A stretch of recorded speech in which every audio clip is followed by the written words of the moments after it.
Hello hall இன்றைக்கி ஒரு mini vlog பார்க்கலாமா? ஸோ இன்றைக்கி வந்துட்டு நான் அமாவாசை அப்படின்னால கோவிலுக்கு போனேன். ஸோ மாதம் ஆனால் நான் அவங்க வந்து அமாவாசைக்கு கோவிலுக்கு போவோம்.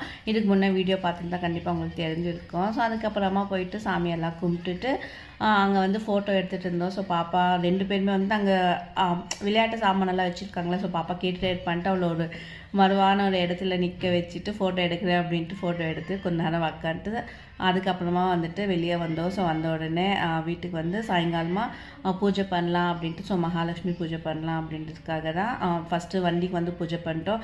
ஏன்னா தசரா டைமில் வந்து நான் பூஜை பண்ணவே இல்லை என்னோடய வண்டிக்கு. ஏன்னா இது ஃபேக்ட்ரி கிட்டே போட்டிருந்தாலும் நான் என்னால் எடுத்துகிட்டு போக முடியல அந்த வண்டி. ஸோ அதனால் வந்து நான் தீபாவளிக்கு போட்டுக்கலாம் அப்படின்ட்டு இன்றைக்கி தான் போட்டேன். ஸோ பூஜை போட்டுட்டு அதுக்கப்புறமா வாசலுக்கு பூஜை பண்ணிவிட்டு அதுக்கப்புறமா வந்துட்டு மகாலட்சுமி குபேரம் பூஜை பண்ணேன். ஸோ நான் எப்படி பண்ணேன் உங்களுக்கு வீடியோ வேணும்னா கமெண்ட்ஸில் கேளுங்க, கண்டிப்பாக நான் வந்துட்டு ஷேர் பண்ணுறேன் எப்படி பண்ணேன் அப்படின்ட்டு. ஸோ அதுக்கப்புறமா எல்லோருமே வந்து பூஜைலாம் பண்ணிவிட்டு சாமி கும்பிட்டுட்டோம். ஸோ கொஞ்ச நேரம் உட்காந்துட்டு அந்த மந்திரம் எல்லாம் சொல்லிட்டு இருந்தேன். ஸோ சொன்னதுக்கப்புறம் எல்லாருக்குமே வந்து ஆரத்தி கொடுத்தேன். ஸோ எல்லாருமே வந்துட்டு ஆரத்தி எடுத்துக்கிட்டாங்க. அதுக்கப்புறமா போயிட்டு பட்டாசு வெடிக்கலாம் அப்படின்ட்டு போனோம். ரோட்டில் யாருமே நாங்கள் தான் டப்புன்னு அடிச்சுட்டு இருந்தோம். எங்களை பார்த்துட்டு எல்லோரும் வந்து பட்டாசு வெடிக்கவே ஸ்டார்ட் பண்ணிட்டாங்க ரோட்டில்.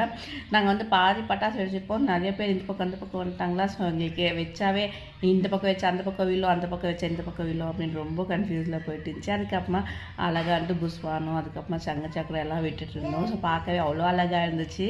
ஸோ எங்கள் வாசலே பார்க்க அவ்வளோ சூப்பராக ஆயிடுச்சு அன்றைக்கி. ரொம்ப கண்டிப்பாக இந்த வீடியோ உங்களுக்கு பிடிச்சிருக்கோன்னு நினைக்கிறேன். ஸோ பிடிச்சினா லைக் பண்ணுங்கள், என்னோடய சேனலை சப்ஸ்கிரைப் பண்ணிக்கோங்க.